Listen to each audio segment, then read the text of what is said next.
Hey, this is Adam Lane from Tyger, and you are listening to the Brutally Delicious Podcast.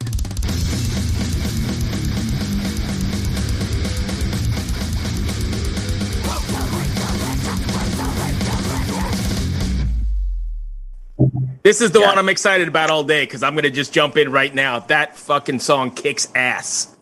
I love the whole rock and roll, bringing back like old school stuff. It's amazing. Sweet. I'm glad you like that. That makes me feel good. We were talking about it earlier. We've got a day full of podcasts, and this was the one I was kind of looking forward to chatting with, so it's great. Well, hell yeah, I'm stoked now. I know you got me woke up. Now the coffee's kicking in. I hear you. Coffee, yes. Riina's in Finland. She's on vodka already, but... Oh, nice. We talked so much about beer in the last one that we did that, Joshua, you get to decide whether I have one now or not. Yeah, definitely. Always. Always. All right, thank you, dude. I like the way you think. The answer is always now. Always now. Anyway, thank you for joining us. We really appreciate it.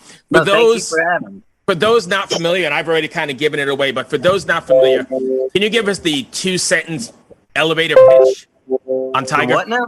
The 2-sentence elevator pitch. The elevator pitch? Yeah. Now you got to tell me what that means. All right, give us the 2-second summary. Term? Yeah, that's summary for Tyger? Sorry. We're very elitist here. Okay. I was like, I don't know them fancy words, sir. Right. Elevator. Okay, all right. We're here to kick ass. That works perfectly. How do you... I was about to say, there's not much else to it than that. How do you go about writing, or how did you go about writing and recording this stuff during this nonsense that we're all living through? Well, last year, it was obviously terrible for everybody. But the one good thing that we did get out of it is the fact that we did have a lot of time on our hands, and we could focus on specifically just writing and getting the band ready. So that kind of helped us out in that way, which is really good because that's what we wanted to do in the first place anyway. Right. I think a lot of new bands, you get overly excited and you want to go play. You write something, you want people to hear it, and you're like, let's play a show. And you're like, yeah, you want to pull it back a little bit and get ready, So because of that kind of helped us there. So we were able to actually, come up with at least 8 songs before things started opening back up. Hopefully they stay open. By the way, it's looking, it's seeming like it's about to go back the other way again. But bite your tongue, man. I know. I sure hope not, because I've been excited to get that. But yeah, that was basically it. Easy, more time to focus on it, and yeah. So I'm glad. So for that, I'm glad that happened. But other than that, no. So I think Tyger is, or even just the revival of The Wicked, the tune, is perfect music for the climate we're in, because it brings back, or at least to me, that old school, let's just have a good time, forget the shit that's going on, and party and rock and roll. Was that your goal? That was basically that we wanted to vibe with that one. That's why we picked that one to go up first. That's what I call the statement song. Right. The riff is nasty. I thought the hook is perfect. It's you don't have to think too much about it. It's just turn it on. And I agree with you, man. I think the timing of it was just right. It's like everybody feels like shit. You turn that up, it's like, all right, we're back to it again, right? Right. Now, I'm going to let Riina talk here in a second. I'm sorry, Riina. Okay. But we talk to a lot of people, and, a lot of times people are, pouring their hearts and their souls and using music as a cathartic venue, and we talk about that a lot to get rid of demons and emotional things or whatever. And I think there's definitely a purpose for that, and music definitely has a way of doing it. But I also think the 80s, that whole lifestyle and that whole scene had a way of doing what you guys are doing. To quote the famous prophet Bret Michaels from Poison, nothing but a good time, right?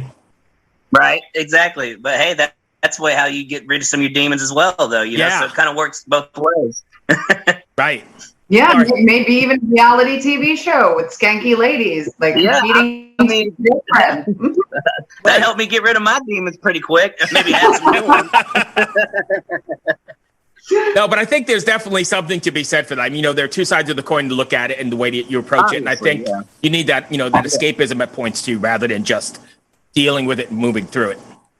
Yeah, and that's what bands used to do back then too. Like, it wasn't just one vibe the whole time. And I miss that. You could listen to a few songs and you'd be ready to party, and maybe they throw in one every now and then where you're like, okay, you know, you're feeling a little down, but then you pick you back up. But now I feel like anybody really does that anymore. It's like you pick one style and that's what you do. Right. And I kind of miss. I like to mix it up. You know, you just never know how you're gonna feel. Today I might feel like partying. Tomorrow I might feel like shit. Just write about it. Yeah, there you go. So you said that the first song is the statement song. So are the next ones like completely different then? Well, the next one's called Wild Nights, and I think that one's another statement too, I guess. I think every song should be a statement song, really. But for that particular one, Revival of the Wicked, I just feel like that was more of like a straight driving coming out of I don't really know how to describe that, but like just rocking and straightforward all the way through. I think the other one that we're going to do is going to be a little bit more in depth with like kind of what he was talking about with like the demons and the darkness or whatever. The lyrically for the second one, it's going to be more on that vibe. The music has more of an 80s vibe, but the lyrics are going to be more in depth. And then that's all we're going to touch on that. And then we're going to get back to partying. So the rest of the songs, again, party songs. Yeah, everything after that. Yeah, it's pretty much just having a good time. Is it going to be a ballad? Do I need my lighter? No, it's not. Oh. No, I don't think. I mean, I guess it's a ballad for us. It's a ballad for us, but yeah. No, there's no Every Rose Has Its Thorn coming out from us or anything like that. That's what I was thinking, right? That's exactly the one that was in my head. I think Revival of the Wicked's about as soft as we're going to get. Excellent. Are you guys... is there something you want your fans to walk away from after listening to a Tyger record, or as a I know you said each song has stories behind it, but collectively, is there something you want your fans to walk away from after either seeing you live or listening to you? I want them to walk away excited and feel like they just, they had a good time, and they, if they come and actually see us, I would like for them to feel like they, got their money's worth. I want them to walk away smiling and kind of worn out too. Like I want you to rock out so hard where you feel like you just had had sex for hours and you just feel great. That's beautiful. Yeah, I think that's the way rock and roll should be. Yeah, everybody just together, everybody's sweaty and nasty, and at the end of it, you just feel relieved and you're happy. Is that how your sex goes, Joshua? Everybody's relieved that it's over? Yeah, everybody's relieved and we're all happy. Well, at least that's what we hope. We hope everybody's happy. Roll over and look the other way now. Yeah, right.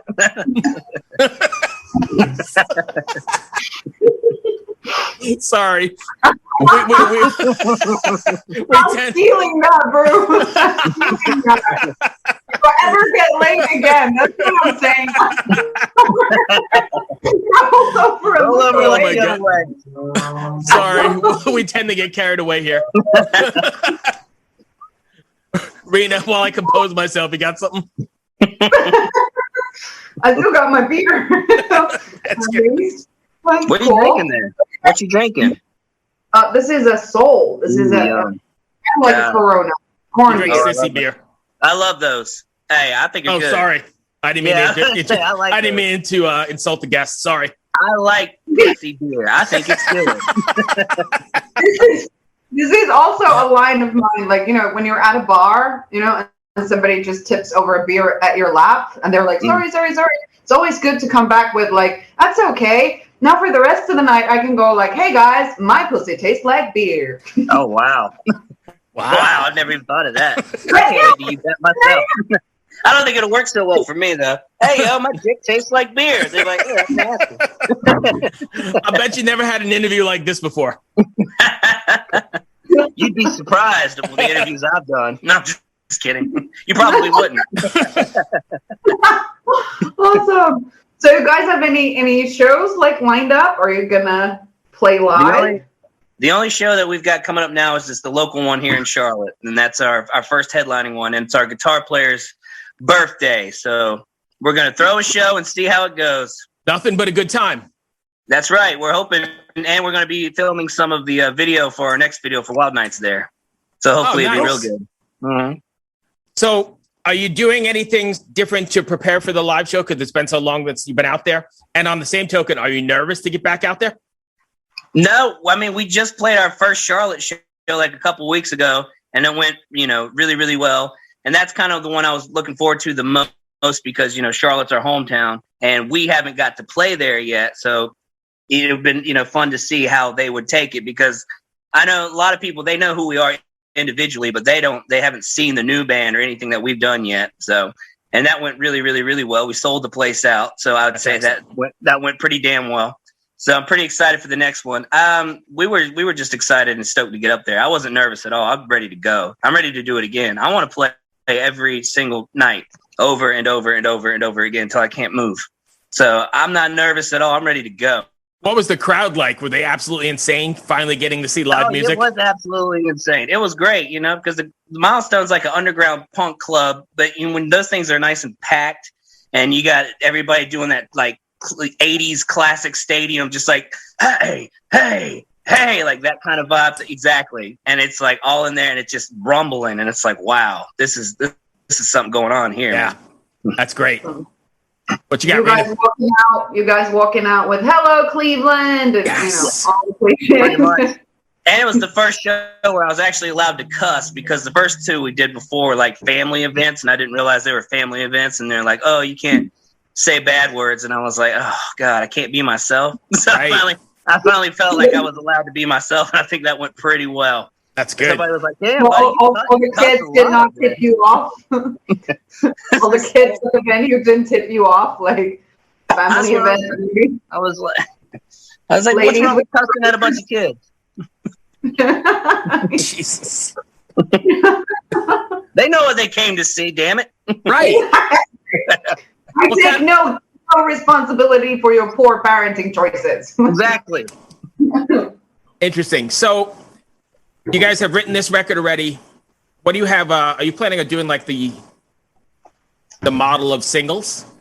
Yeah, that's right now. Yeah, that's probably the best idea. Just putting one out and then, letting that circulate for a while and then putting another one out. We're trying to do a video for every song, but, obviously we're not rich enough to do all that. So it's going to take a while. And then maybe when we finally get like 8 or 9 songs all put out, then maybe we're thinking about putting them all together on like a vinyl and releasing that as like a record, because, nobody really buys records anymore except for... Hold on. Go, watch what you're going to say. Go ahead and say it. You buy like records, like albums, like, like the vinyl for like people like us who really, really like that stuff. Like that. You didn't say old people or something like that. Yeah, people who like to collect things. Right. Let's qualify that. Us, we're all in the same boat. Exactly. I'm 22, so I wouldn't know about that. Right. So, do you still buy records? You didn't like laugh or anything. I'll be 39 in October. Oh, wow. So, yeah, I qualify for people. I love that. Oh, wow. Thank you. Yeah. Thank you. But you look 20, Riina.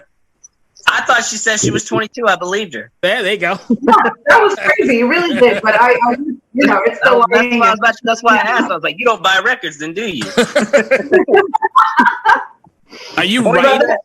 When I was 20-something is when I spent most of my money on albums. Records, on yes. records. Before life hit. I would work at like a grocery market as the cashier, so like shitty pay, blah blah blah, and I would still spend like 200 to 300 euros a month on albums. There's this what the hell is a euro? No, I'm kidding. See, exactly. So you have no idea what centigrade is either, right? Or Celsius or any of that stuff. No. Yeah, I do, but I don't. No, it doesn't make any sense. We were having this conversation in the last interview with people from France. It makes no sense. It's 88 degrees here. That's all you need to know. None of this. What do you convert 88 degrees to? Some nonsense? Some logical nonsense? Yeah, it's some nonsense. Right? Tell us what 88 degrees would be over there, Riina. I don't know. I don't know. The metric system. That's not even how the Celsius system. Maybe. Oh my God! I'm gonna look so fucking stupid. Because I kind of am. But like that is not my forte. I sucked at math, but I would suck at it even more if I did not have the metric system to rely on. It makes no sense at all. We argue about that quite a bit on this show. What else you got, Riina? That and what? That and other stuff. Oh yeah, we have lots of. Are you game for any kind of questions here? Absolutely. So we haven't asked this in a while because we haven't had somebody with a really good sense of humor. But is a hot dog a sandwich? It's a what? Is a hot dog a sandwich? If a hot dog was a sandwich, I was not ready for that. I mean, in order for it to be a sandwich, doesn't have to be open on all sides. So it wouldn't be a sandwich. Wouldn't you think that's the definition? I think so. I mean, I don't fucking know. That was a very sort of like a metric system logic level. Metric, inches, feet, hot dogs, sandwiches. I don't know. This whole conversation we've talked about beer, pussies, hot dogs. And if they're all combined in the same night, then it's fucking perfect. It is. It's nothing but a good time. That's right. I don't know what we're doing with the hot dogs, but hopefully we're eating them.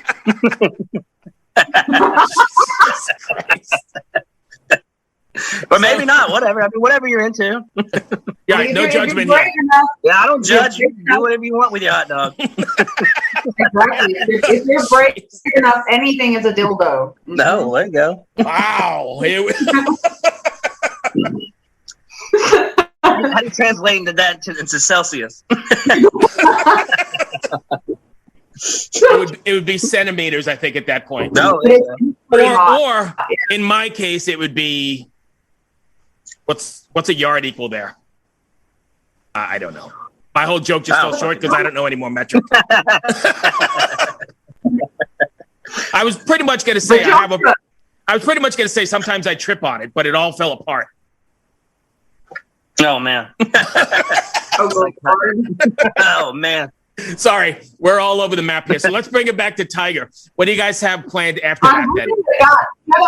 I like the hot dog conversation. That was kind of fun. Now, anyway, you were like, "Did you just ask me about a fucking hot dog?"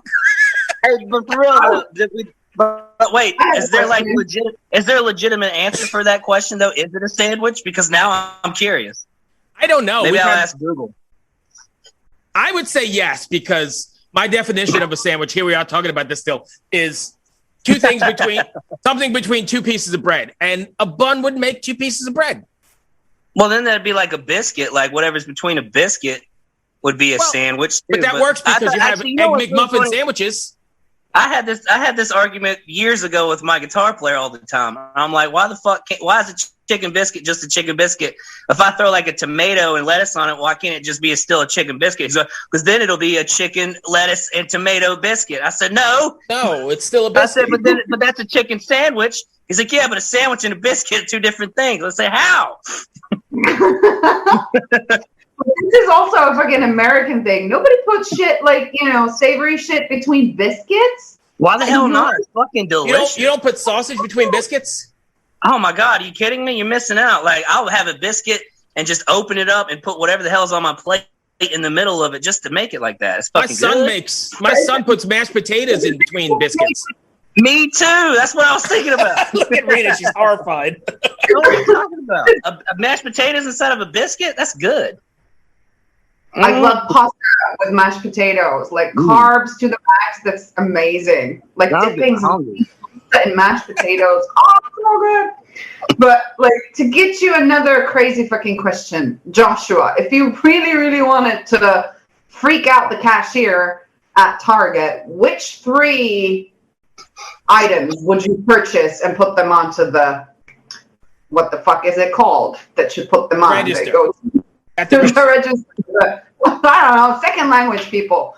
But which 3 things would you purchase to most disturb the cashier? I don't think they have that many disturbing things at Target.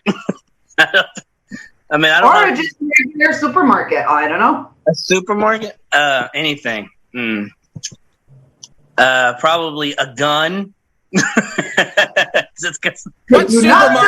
What supermarket are you purchasing a gun at? Well, I go to Walmart and buy a gun. Okay, yeah. Do you have Walmart in Finland?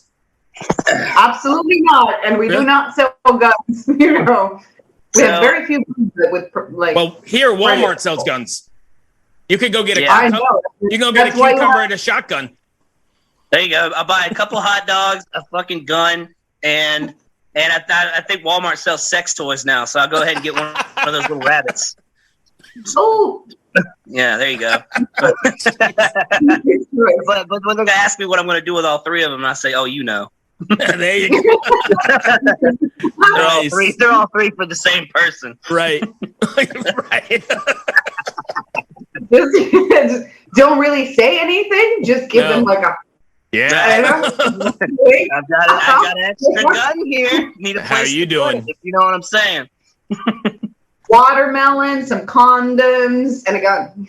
There you go. Condoms. Nobody uses condoms, baby. Jesus. So, I think we were originally here to talk about Tyger. Y'all are crazy. Yeah, I was gonna ask about your band dynamics. How's the band? Like, do you guys party together with watermelons, condoms, and guns, or like? Yeah, kind of. Yeah. I mean, I was about to say, I was going through it. I was like, have we ever had watermelons? I don't think we've partied with watermelons yet.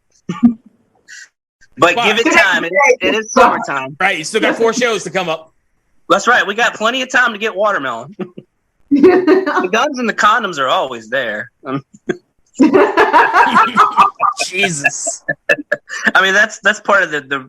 Well, if we ever get famous to that point, I'll put that on the writer. I mean, make sure you got guns and condoms in the back. Like, why? I'm like, I don't know. You know, I did this interview a long time ago with a bunch of schmucks. Yeah, it's just the thing we do now. Right. I don't actually use them. You don't actually use guns, watermelons, or condoms? Or the condoms. We just eat the watermelons. Or we can shoot the watermelons with the guns. Like a Gallagher. Yeah. But he used the sledgehammer, right. Yeah. Anyway, I know we've been all over the place. Did I miss anything you want to cover? No, I'm good. Oh, I was going to say Wild Nights. The next single comes out, what is today, the 10th? Mm-hmm. It comes out in 10 days. So the next song's ready to roll in 10 days. And I think if you like the first one, I think you guys would definitely like the second one. I think it has a little bit even more of an 80s vibe to it. Definitely more of like a crew Judas Priest type thing too. Oh, nice. So yeah, that's my wheelhouse for sure. Got anything else, Riina? Yeah, looking forward to that next single. And still we want to hear about your like social media accounts. Where can fans find you online? Everywhere. That's all you got to do is just type in the Tyger with the Y. That's it. Just go www. Wow, did I just say www? Nobody does that anymore. Damn, how old am I? Too old to buy records. TygerRocks.com. That's it. You go there, it'll take you everywhere you need to go. Perfect. Thank you for taking the time. I appreciate it. Hope we weren't too fucked up for you. Nah, it's cool, man. I want to get some hot dogs, some guns, some watermelons. I don't care about the condoms. No, I'm just kidding. You know, I'd use them. I keep saying that over and over. People are going to think I'm nasty. I mean, I am a little nasty, but you're still doing a good time. Awesome. Thank you so much. Thank you. I appreciate you taking the time. This entire time, if your name is Adam. What's that? What did you just say your name was? Oh, my name's Adam. But I mean, my name's Joshua, but I go by Adam. Cool. Okay. Well, sorry for calling you the wrong name. Throughout this entire interview. I like correct me. I like it when beautiful women call me Joshua. It makes me feel proper. Very good recovery. Awesome, man. Thank you for taking the time. I feel like a gentleman. Thank you. Be well, stay safe, and hopefully we'll see you soon. When and where can I hear this? I will send. I don't remember who I got. Who's your publicist? Because we're doing these all day. I believe it was Allison. Okay. Yes, Allison. So I'll get with her, but I'm thinking we're like a week or two out. Okay, that's perfect. But I'll get it to Allison as soon as I'm done, and then go from there. Perfect, man. Thanks for taking the time. I needed the laugh. That was great. Nice meeting y'all. I'd like to do another one when we get the next one out if you want. Absolutely. Let's stay in contact. Perfect. Sure. Thank you. All right. Be well, my friend. Cheers. Bye. Bye.